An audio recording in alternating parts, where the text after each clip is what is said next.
এখনও প্রত্যেকটা দিন নিজেকে প্রমাণ করতে হয়। ওই খিদেটা, ইচ্ছেটা না থাকলে কোথাও গিয়ে থেমে যেতে হবে। লড়াই না করলে পরে নিজের ওই জায়গার ভিতটা শক্ত হয় না। এখন যেরকম হয় যে রাতারাতি স্টার হয়ে গেল, রাতারাতি কোনো রিয়েলিটি শো থেকে সে নাম করে ফেলল। যখন রিয়েলিটিটা সে ফেস করে, আমার নিজের জীবনের এক্সপিরিয়েন্স, আমি আমার মায়ের মুখাগ্নি করে সেদিনকে গিয়ে শো করেছি। ওখানে তো মানুষ এন্টারটেন হতে এসছে, দে আর নট বদার্ড বাট তোমার সঙ্গে সারাদিন কি হয়েছে, তোমার শারীরিক অবস্থা কি, তোমার মানসিক অবস্থা কি। ভাইরাল যেটা হয় সেটা কি সাস্টেইন করে? হচ্ছে কি, ধরো আমি একটা কোনো কিছু করে সাংঘাতিক ভাইরাল হয়ে গেলাম, কিন্তু সেটা হচ্ছে কি, থাকছে কি? মানে জেনজি যাদেরকে বলি, যারা ওই সময় হয়তো জন্মায়নি, হঠাৎ করে আমার একটা লাইভ শো থেকে এরকম হয়েছে, আমি গ্রিন রুমে বসে আছি, একজন এসছে, দিদি আপনার সঙ্গে দেখা করবো বলে আমার সামনে হাঁটু গেড়ে বসে হাউ হাউ করে কাঁদছে, বলে না এত কাঁদছিস কেন রে ভাই? আমি তারপরে বললাম যে আমি কি গানটাকে ভুল করলাম? এত কান্নাকাটি মানুষের জীবনে, এত মানে দুঃখ বিলাসিতা বেড়ে গেল। আমি একদিন এই সারেগামারই শুটিং করছি, আমার এক বন্ধু পাঠালো, বলে এই দেখ, life cannot be only 5 star hotel. আমি বাড়িতে যখনই ঢুকি, দরজাটা বন্ধ হয়ে যায়, তখনই লাইট, ক্যামেরা, অ্যাকশন সব পেছনে চলে যায় দরজার। কালকে দেখি আমার কোনো ফেম নেই, আমি কিন্তু ডিপ্রেস হব না। আমাকে না কোনো কিছুই এখন সেইভাবে নাড়া দেয় না, কিন্তু ইমোশন আছে মানুষের, যেটা সেটাকে তোমাকে কোথাও না কোথাও গিয়ে তোমাকে বের করতে হবে। ধরো তোমার সঙ্গে জীবনে কখন কি হয় বা কি হবে, ইউ নেভার নো। আমার কি হবে বা আমার ওরকম কেন হবে বা আমার ওই রকম হলে আমি কি করব, এই ভাবনাতে নিজেকে কুড়ে কুড়ে না খেয়ে আমার মনে হয় you have to face it. Bengali মিউজিকের এক স্ট্রং ভয়েস, স্টেজ আর অডিয়েন্সের সঙ্গে বছরের পর বছর ধরে জুড়ে থাকা নাম মিস জোজো, যার গান মানেই এনার্জি, আত্মবিশ্বাস আর উপস্থিতি। আর আজকের এই আড্ডা কেআইপিএল স্টুডিওর 50তম বিশেষ পর্ব। আমাদের সাথে রয়েছেন কলকাতার music legend miss Jojo Mukherjee. Welcome to our show. Thank you. কেমন আছো? খুব ভালো। ডিকেডস অন স্টেজ, বছরের পর বছর তোমার গান, পারফরমেন্স, তুমি অডিয়েন্সকে কানেক্ট করে এসেছো। কোন কনসার্টটা তোমার মনে হয় যে তোমার ক্যারিয়ারে টার্নিং পয়েন্ট ছিল? টার্নিং পয়েন্ট সেই অর্থে বলা খুব মুশকিল, কারণ আমার মনে হয় এখনও প্রত্যেকটা দিন নিজেকে প্রমাণ করতে হয়, এবং এটা যতদিন আমি পারফর্মিং আর্টে থাকবো ততদিন করতে হবে বলে আমার মনে হয়। ইনফ্যাক্ট আমার মনে হয় যারা পারফর্মার, যারা স্টেজ আর্টিস্ট, তারা সবাই এটাতেই বিশ্বাস করবে, কারণ ওই খিদেটা বা ওই ইচ্ছেটা না থাকলে কোথাও গিয়ে থেমে যেতে হবে, মানে নিজেকে আটকে দিতে হবে। বাট হ্যাঁ, ডেফিনেটলি আমি যখন এপাড়া সেপাড়ার গান গাইতে গাইতে as a co artist join করি, বম্বের প্লেব্যাক সিঙ্গার বা মিউজিক ডিরেক্টরসদের সঙ্গে শো করা শুরু করি, সেইগুলো ডেফিনেটলি আমার কাছে একটা সেই সময়ের টার্নিং পয়েন্ট, কারণ সেখান থেকে আরও অনেক মানুষ জানতে পারে, চিনতে পারে, এবং প্রত্যেকটা শোয়ের এক একটা গ্রেডেশন হয়, তো কাজেই সেই অনুযায়ী আমার নামটাও ছড়াতে থাকে। So yeah. Acting and musical ফ্যামিলিতে তুমি বড় হয়েছো, সেখানে কি প্রেশার ছিল যে নিজের আইডেন্টিটি ক্রিয়েট করার, নাকি ইন্সপিরেশন?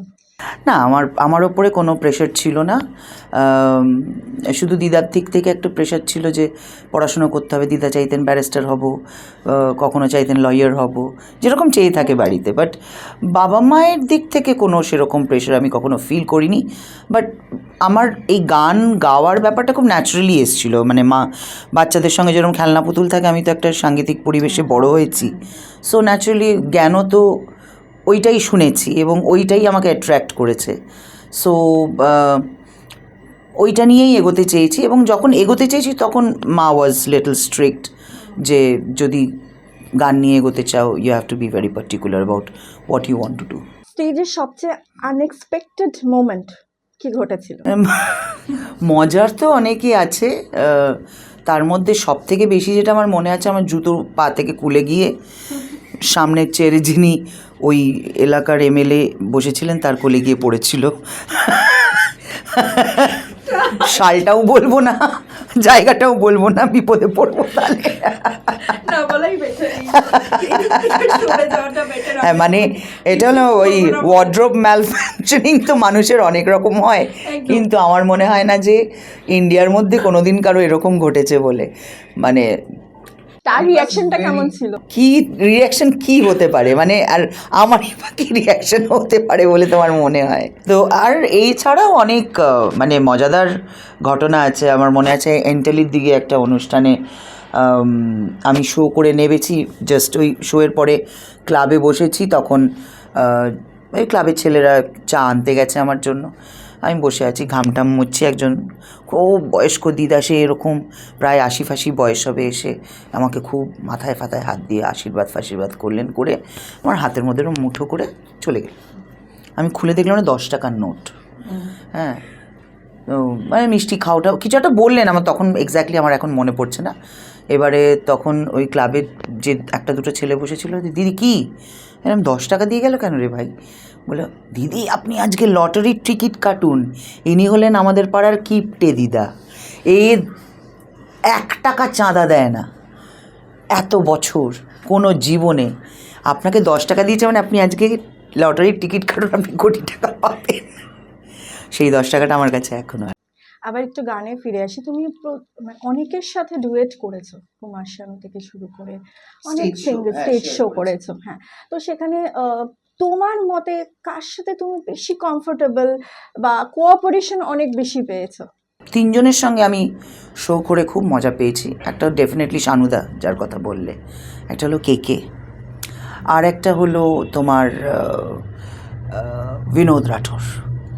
বিনোদজির সঙ্গে আমি সবথেকে বেশি সময় অ্যাজ এ কো আর্টিস্ট ছিলাম, এবং একদম আমার ক্যারিয়ারের শুরুর দিকে বাপিদার সঙ্গে আমি অনেক কটা শো করেছি, এবং বাপিদা আমাকে খুব স্নেহ করতেন, এবং খুবই মানে ওই সময়টা মানে তখন আমার 15-16 বছর বয়স যখন আমি বাপিদাকে জয়েন করি। সো খুবই ভালো। এবং তার অনেক বছর পরে আমার মানে বাপিদা মারা যাওয়ার 1-2 বছর আগে নর্থ বেঙ্গলে আমার একটা শো ছিল, সেই দিনকে আমি ছিলাম এবং বাপিদাও ছিলেন।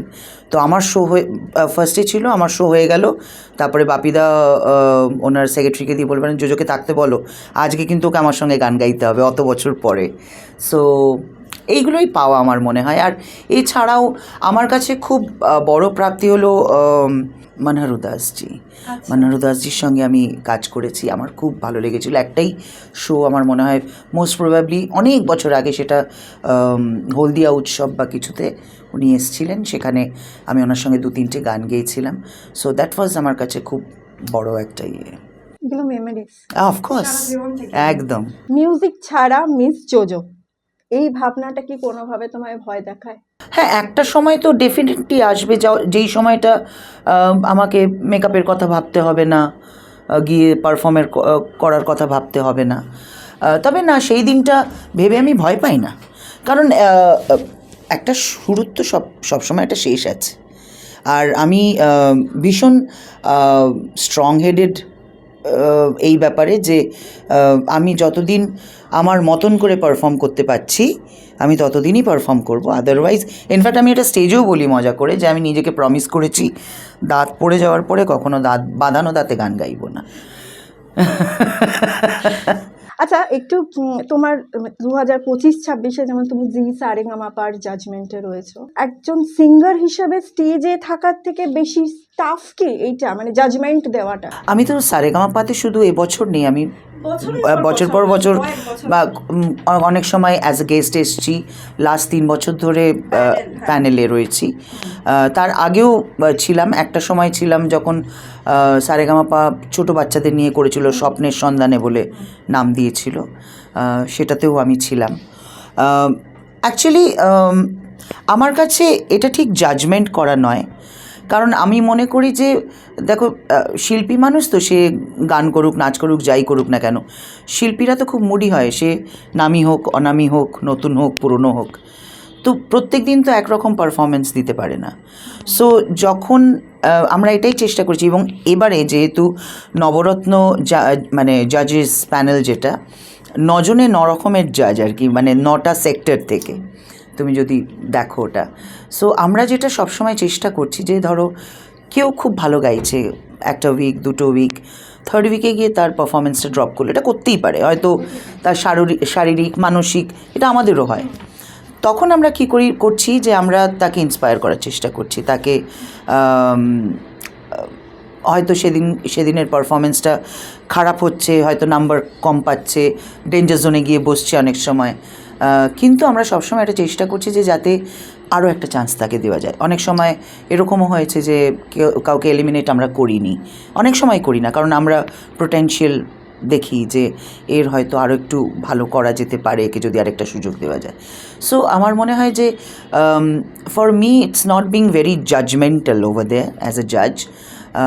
তবে আমি আমার নিজের এক্সপিরিয়েন্স শেয়ার করি, কোনো সময় তারা যেই গানটা গাইছে সেই ধরনের গানটা যদি আমার ফোটে হয়, আমি তাদেরকে আরেকটু গাইড করার চেষ্টা করি যাতে আরেকটু ভালো হয়, বেটার হয়। সো ওইটাই, আর মজার কথাবার্তা বলি যাতে ওদেরকে একটু রিল্যাক্স করে রাখা যায়। আমরা সবাই মিলেমিশেই সেটা করছি। এবং প্রথমে অনেকেই ভেবেছিল যে যেহেতু 9জন 9টা মেরুর মানুষ, খুব ঝামেলা হবে, যুদ্ধ হবে, মানে ঘুষি টুসিও চলতে পারে, কিন্তু সেরকম ঝগড়াঝাটি আমাদের হয়নি, কারণ আমরা অলমোস্ট রোজই প্রায় সেম পিচেই থাকি। মানে ডিফারেন্স অফ ওপিনিয়ন খুব একটা হয় না, হয়তো কিঞ্চিত হয়তো রূপঙ্করের কারোর একটা গান ভালো লাগলো না, আমাদের সকলের ভালো লাগলো, বা আমার কারোর একটা গান ভালো লাগলো, কারোর ভালো লাগলো না, এটা মানে খুব রেয়ার। পার্টিসিপেন্টসদের তাদের যে স্ট্রাগলিং এর স্টোরি ওরা শেয়ার করে, সেটা শুনে কি তোমার নিজের কোনো একটা ফেজে? দেখো, স্ট্রাগল তো সারা জীবন তোমাকে করতে হবে। তুমি নাম করার আগে তোমাকে স্ট্রাগল করতে হবে, নাম করার পরে নাম ধরে রাখার জন্য স্ট্রাগল করতে হবে।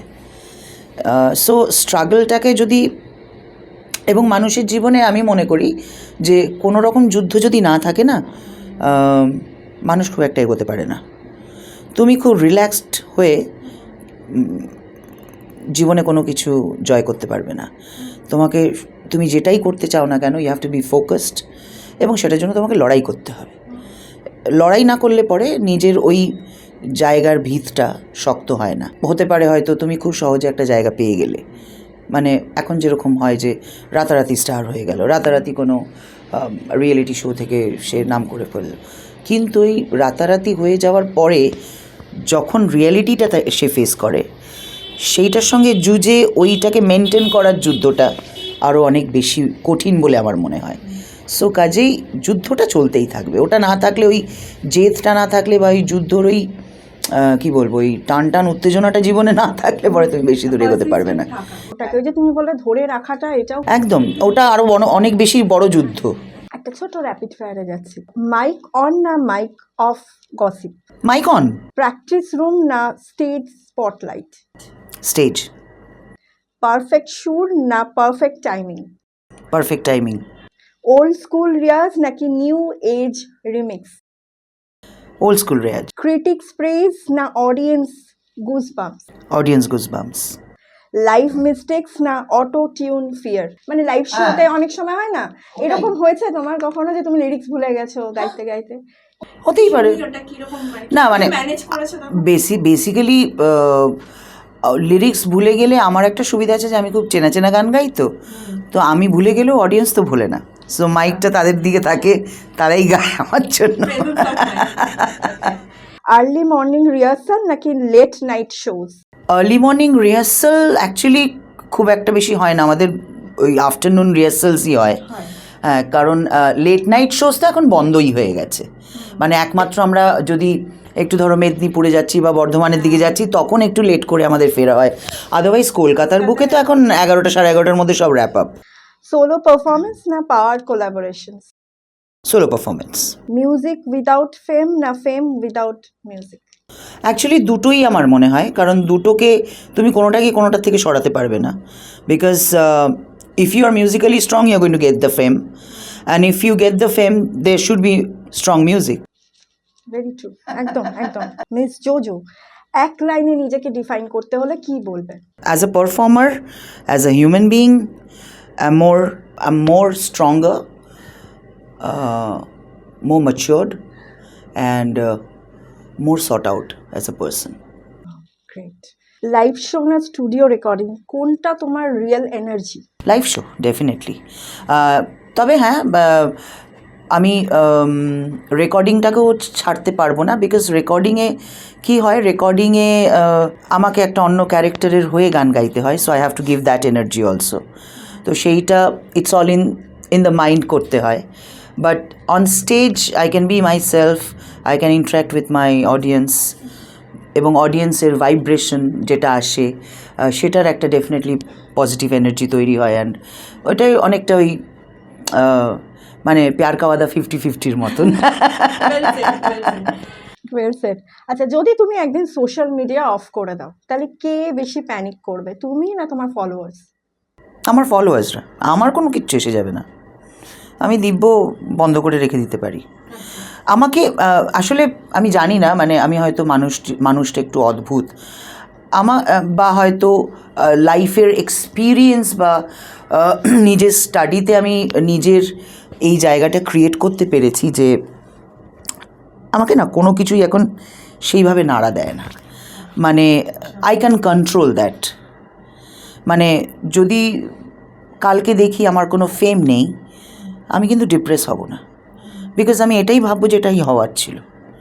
কারণ ফেম সারা জীবন মানুষের থাকে না, হ্যাঁ পরিচিতি থাকে, কিন্তু ওই ফেমটা থাকে না।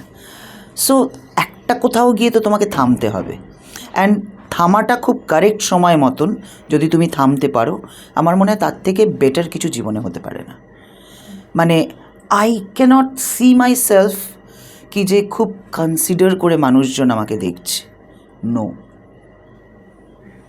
And I will never ever dream of that. মানে ও আচ্ছা, উনি তো এক সময় প্রচণ্ড ভালো গান গাইতেন, ওনাকে নিয়ে চলো, সে হাঁটতেও পারছে না, চলতেও পারছে না, ধরে ধরে নিয়ে যাও, no.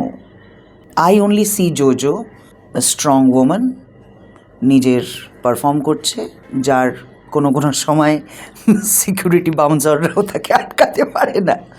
So and she is moving. I cannot see somebody in a wheelchair or like sitting or holding, I mean 4 people holding me and putting up me onto the stage. No. এটা তোমাকে মেনে নিতে হবে, কারণ দেখো তোমার সঙ্গে জীবনে কখন কি হয় বা কি হবে, ইউ নেভার নো। তো আমার কি হবে বা আমার ওরকম কেন হবে বা আমার ওই রকম হলে আমি কি করব, এই ভাবনাতে নিজেকে কুড়ে কুড়ে না খেয়ে আমার মনে হয় you have to face it, and face করাটা অনেক আমার মনে হয় বেটার অপশন দ্যান ওই অ্যাংজাইটিতে জ্বলে পুড়ে মরাচ্ছে। কারণ আমি বলছি যে করোনার সময় করোনা আমাদেরকে অনেক দুঃখ দিয়েছে, কষ্ট দিয়েছে, আমরা অনেক প্রিয়জনকে হারিয়েছি। আমি ফেসবুক খুললেই দেখতাম খালি মানুষের ডিপ্রেশন, ফ্রাস্ট্রেশন, বা কেউ যখন ফোন করতো যে ওরে বাবা কি হবে কি না হবে, আরে কি হবে, ইউ ক্যানট ডু এনিথিং। সেই ফেজটা তো কাটিয়ে এলে, আবার তো নর্মাল লাইফ শুরু হলো। সো কাজেই এই যে এতদিনের অ্যাংজাইটিটা তোমরা নিজেদেরকে মানে তোমাদেরকে কুড়ে কুড়ে খেলো, তাতে কী লাভটা হলো? রিল্যাক্স। মানুষ রিল্যাক্স করতে ভুলে গেছে। এবং আরেকটা হলো যে যেটা আমার মনে হয় যে মানুষ সত্যটাকে ফেস করতে ভুলে গেছে বা সত্যটাকে ফেস করতে চায় না। হ্যাঁ, but you cannot escape from life, that is the thing.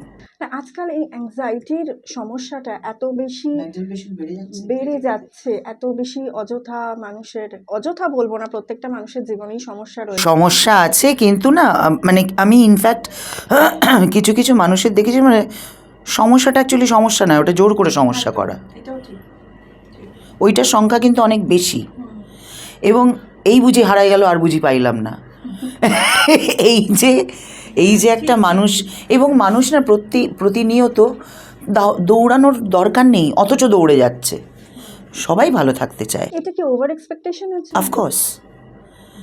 এবং আরেকটা হলো যে মানে আমি যদি খুব মানে সাধারণ বাংলায় বলি, মানুষের না সব চাই, তুমি সব কিছু জীবনে পেতে পারো না, সবাই সব কিছু পেতে পারে না, কোথাও না কোথাও কেউ একটু বেশি পাবে, কেউ একটু কম পাবে।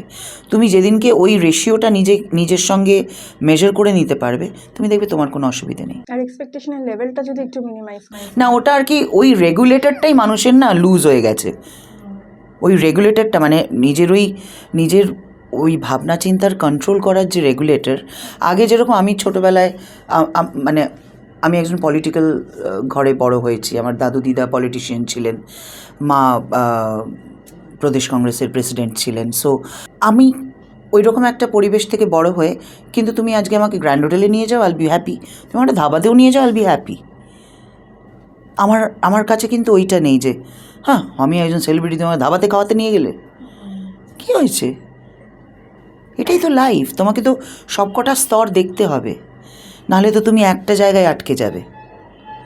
Life cannot be only 5 star hotel.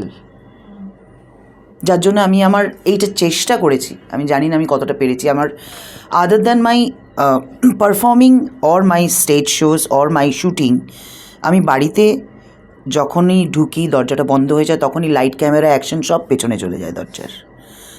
যখন আমি বাড়িতে থাকি I try to live a very simple life. Even যেটা আমি আমার মেয়ের ক্ষেত্রেও চেষ্টা করেছি, পেরেওছি সেটা। আমার সেটার জন্য অবশ্যই আমার শাশুড়ি মাও অনেকটাই দায়ী, কারণ ওনার কাছেই আমার মেয়ে বড় হয়েছে। এখন আমার ছেলেকেও তাই চেষ্টা করছি, জানি না কতটা পারবো, কারণ ও তো ওই আলফা যুগের বাট আমি চেষ্টা করছি। মানে ফর নাথিং খুব এক্সপেন্সিভ জিনিসপত্র, ফর নাথিং প্যাম্পার করার জন্য। ও আচ্ছা আমি তো নেই 10 দিনের জন্য, হ্যাঁ আমি যখনই কোনো মেলায় গান গাইতে যাচ্ছি বা ইয়ে করতে যাচ্ছি, হয়তো একটা বল কিনে আনলাম বা একটা ছোটো টেডি কিনে আনলাম বা একটা ছোটো জিনিস খুশি করা, কিন্তু সেটা রোজ নয়, তাহলে ওটা অভ্যেসে দাঁড়িয়ে যাবে। তো you have to balance yourself. ওই রেগুলেটরটা তোমার হাতে থাকতে হবে যে আমি জীবনটাকে কতটা ছাড় দেব আর কতটা কন্ট্রোল করব। সেটা যে এই রেগুলেটরটা যখন আবার টাইট হয়ে যাবে মানুষের, তবে টাইট হওয়া খুব মুশকিল। এত প্রলোভন না চারিদিকে, মানুষ বুঝতে পারছে না কি করবে। মেয়ের থেকে বকা খাও?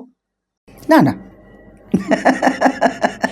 না, মেয়ে তো কলকাতায় থাকেই না, ও তো চাকরি করে, ও চাকরি সূত্রে বাইরেই থাকে। তো অ্যান্ড ও খুব জানে যে মাম্মা ইজ ভেরি পার্টিকুলার। মাম্মা বাইরে কোথাও, মানে হয়তো শোয়ের পরে কোথাও চলে গেলাম, পার্টি করলাম, মাম্মা ওরকম কিছুই করে না। So she knows it. ওই ভয়টা কোনোদিন আমার পরিবারের লোকজনেরও নেই। আপকামিং প্রজেক্টস বা রিলিজ নিয়ে তুমি কিছু স্নিক পিক দিতে পারবে? আমার অলরেডি একটা রিলিজ করেছে কালী পটকা বলে একটা ওয়েব সিরিজ, ওটার টাইটেল ট্র্যাকটা আমি গেয়েছি, and that is another uh viral song. ওটা এখন 25+ মিলিয়ন ভিউজ হয়ে গেছে। সো ওইটা একটা। আরেকটা রিসেন্টলি আমি কাজ করেছি, ওটার টাইটেল ট্র্যাকটাও গেয়েছি, প্লাস ওটার ভিডিওটা আমি কাজ করেছি, যেটা হলো চাউম্যান কিচেন ডায়েরিজ। চাউম্যানের একটা সোশিও ডিজিটাল শো আসছে, সেটার ওদের সঙ্গে কাজ করেছি। আর একটা দুটো গান যেগুলো আমার গাওয়া আছে, সেগুলো শুধু ভিডিও করা হয়নি বলে ওগুলো এখনও ছাড়া হয়নি। তো হোপফুলি এই পয়লা বৈশাখের মধ্যে সেইগুলো আসবে। ছেলে তো এখন 6 বছর, আদি তুমি যখন ওর সাথে টাইম স্পেন্ড করো বাড়িতে, মানে খুনসুটি, ওর সাথে কিভাবে বন্ডিংটা কি?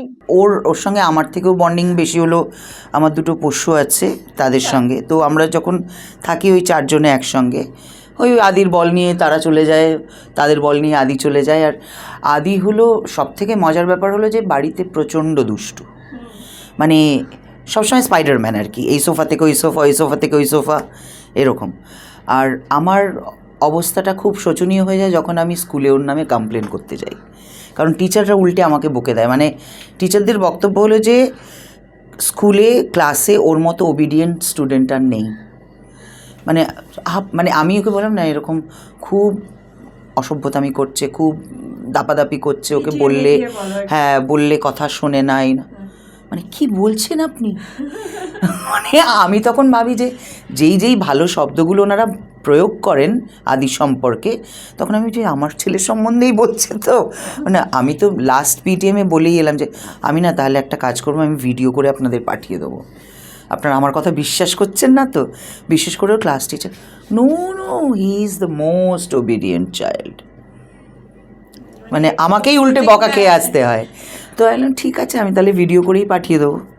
ছেলে যখন শোনে যে তুমি কমপ্লেন করেছো, অভিমান করে? না, অভিমান ওর সব থেকে বলো অভিমান হলো মা যদি বকে, মানে মা জোরে কোনো কথা যদি বলে ফেললো, ব্যাস প্রচণ্ড সেন্সিটিভ। মানে আমার হলো জোরে কথা বলা যাবে না, আর আমি দিদির কাছে চলে যাব বলা যাবে না, এই দুটোর বাইরে তুমি যা ইচ্ছে তাই বলতে পারো। আর ওর একটা জিনিস আমার যেটা মানে আমার আমার অ্যাজ এ মাদার খুব ভালো মানে আমার আনন্দ হয়, এটা ইনফ্যাক্ট বাজোর মধ্যেও ছিল যখন ও ছোটো ছিল আমার সঙ্গে শোতে যেত।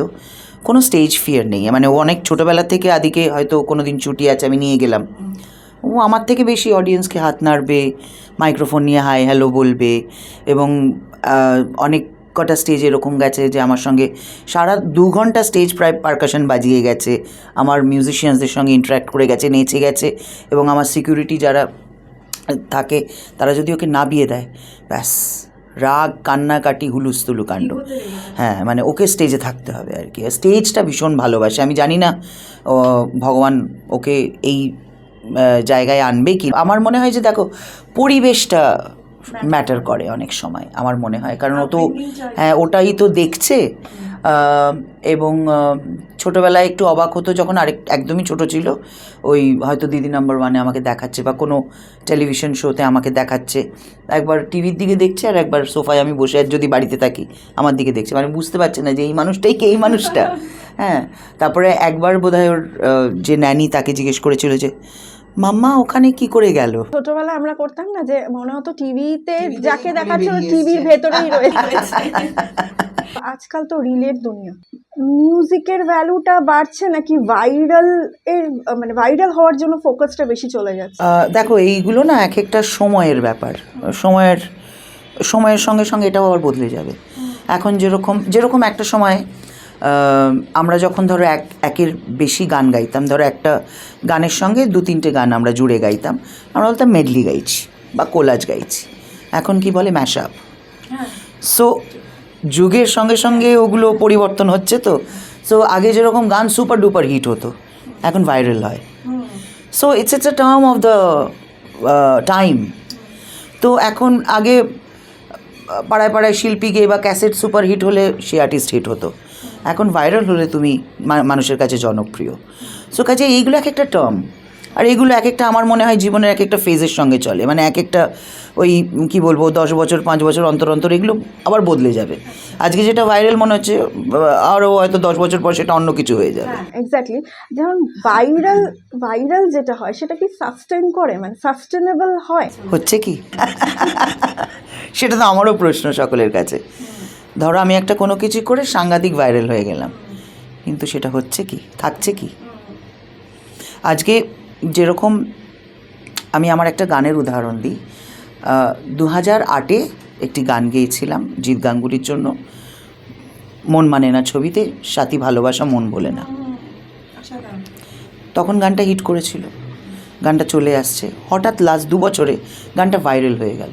তো মানে জেনজি যাদেরকে বলি, যারা ওই সময় হয়তো জন্মায়নি, হঠাৎ করে আমার একটা লাইভ শো থেকে আমি একদিন এই সারেগামারই শুটিং করছি, তো আমার এক বন্ধু পাঠালো, বলে এই দেখ তোর এই ভিডিওটা কত ভাইরাল হয়েছে।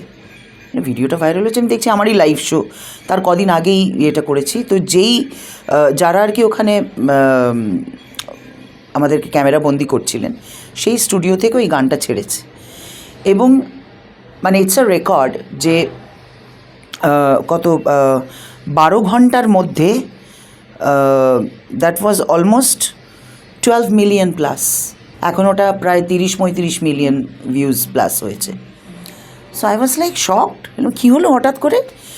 এবং আমি জিদ্দা আমার সামনে যেহেতু বসে, আমি জিদ্দাকে বললাম, জিদ্দা দেখো কী কাণ্ড, তুমি কি গান করেছিলে 2008-এ, 2025-এ দেখো, 2026-এ দেখো কী অবস্থা। এটা ভালোবাসা হয়তো মানুষের, কিন্তু ওই সময়ের জন্য ওটা ভাইরাল হয়ে গেল। এবারে তারপরে আমি আমার আজকে অনুষ্ঠানে কোনো গান গাই না গাই, বলে না আমাকে গাইতেই হবে, এবং এটা মানুষের ভালোবাসা। সেই 2008 থেকে শুরু হয়েছে এটা।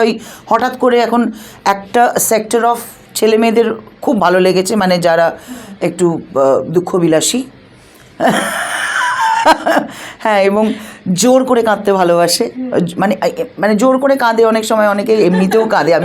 আমি আমার নিজের শোতেও দেখেছি এরকম একটি মেয়ে হাউ হাউ করে দাঁড়িয়ে দাঁড়িয়ে কাঁদছে, আমি তাকে ডেকে আবার কোলে ইয়েতে জড়িয়ে ধরলাম। তো এরকম অনেক ঘটনা ঘটে। অনেক এরকম হয়েছে, আমি গ্রিন রুমে বসে আছি, একজন এসছে, দিদি আপনার সঙ্গে দেখা করবো বলে আমার সামনে হাঁটু গেড়ে বসে হাউ হাউ করে কাঁদছে, বলে না এত কাঁদছিস কেন রে ভাই, মানে কোথাও একটা ট্রিগার করছে হয়তো গানটা, মানে দেখো মিউজিক তো মানুষকে মানে দুঃখতেও ট্রিগার করে, আনন্দেও ট্রিগার করে, what ever it is. But মানে আমি তারপরে বললাম যে আমি কি গানটাকে ভুল করলাম, এত কান্নাকাটি মানুষের জীবনে, এত মানে দুঃখবিলাসিতা বেড়ে গেল। But yeah I am thankful to the word viral, যে ওটা আবার ভাইরাল হয়ে গিয়ে মানুষের আরও বেশি ভালো লাগছে। তো এটা আমার মনে হয় যে এটা একটা ওই সময়ের ব্যাপার, এটা আবার কদিন পরে, তবে ভোলেনা উইল স্টে, বাট আমি জানি না অন্য ভাইরাল জিনিসগুলো থাকবে কিনা। তবে এটা ঠিকই, দেখো ভালো জিনিস থেকে যায়, ভালো জিনিস থেকে যায়।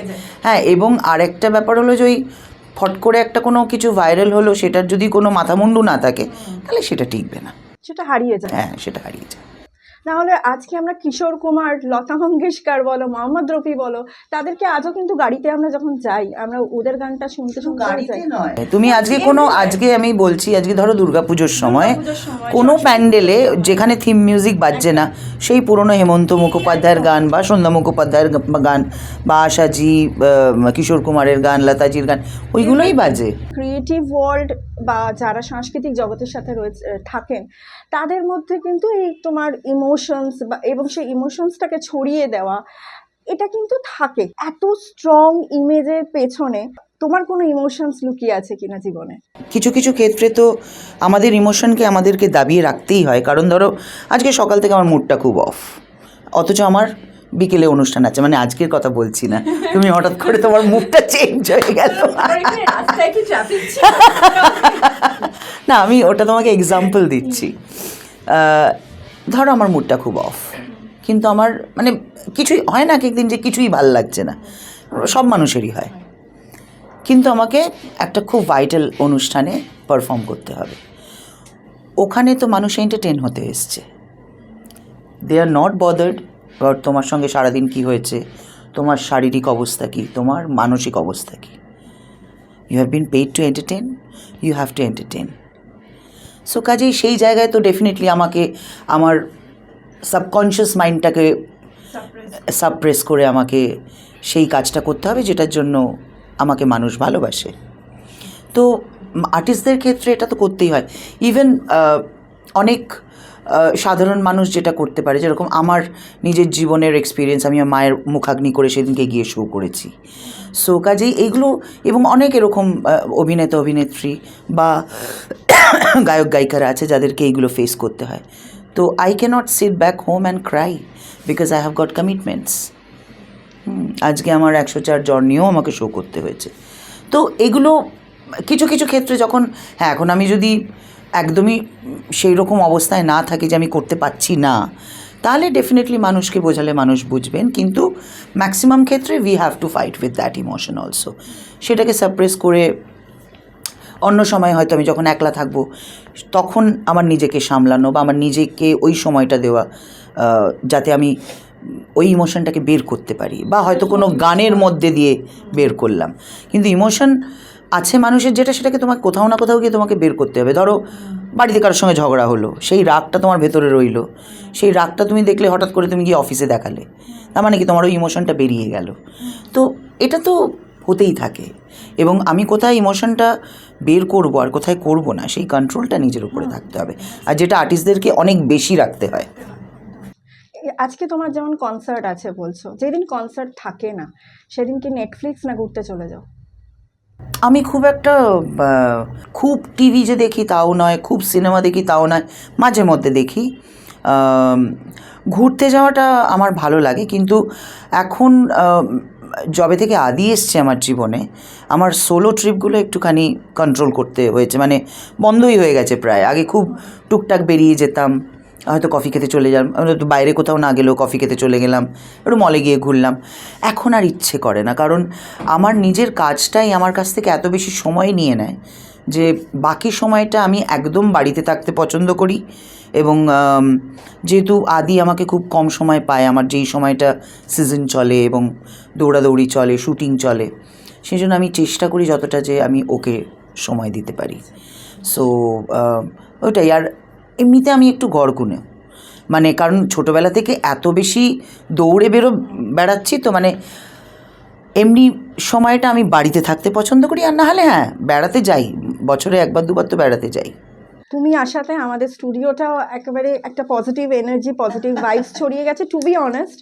এবং আমাদের এই এপিসোডটা সত্যিই ভীষণ স্পেশাল। তোমার সময় দেওয়ার জন্য অনেক thank you for having me.